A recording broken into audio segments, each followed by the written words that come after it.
இந்த பேர் தெரியாத ஸ்க்ரூ மிஷின் நாப்டாலேருந்து வீட்டில் வாங்கிட்டாங்க. சார்ஜ் நிற்க மாட்டேங்குது, ஸ்பீடும் பத்தல. கீழே பாக்ஸ் வச்சு அசம்பிள் பண்ணித்தாங்கன்னு அனுப்பியிருந்தாங்க. சரின்னு ஃபர்ஸ்ட் மிஷினை பிரித்து கவரை கழட்டி பார்த்தா ஒரு சின்ன பேட்டரி இருந்துச்சு.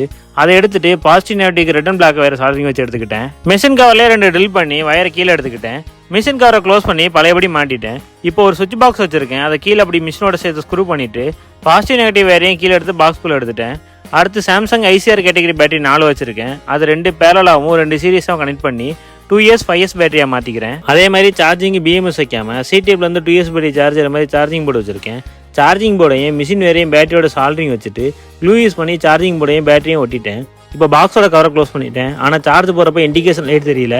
அது தெரிய மாதிரி ஹோல்ஸ் போட்டோன்னே இப்போ நல்லா லைட் தெரியுது. சார்ஜ் ஃபுல்லானது மிஷினை டெஸ்ட் பண்ணி பார்த்துட்டு அவங்களுக்கு ரிவ்யூ பண்ணியாச்சு. இது மாதிரி என்ன மாடல் பேட்டரி மிஷினாலும் ரிப்பேர் இல்லை ஆல்ட்ரேஷனுக்கு கான்டெக்ட் பண்ணுங்கள்.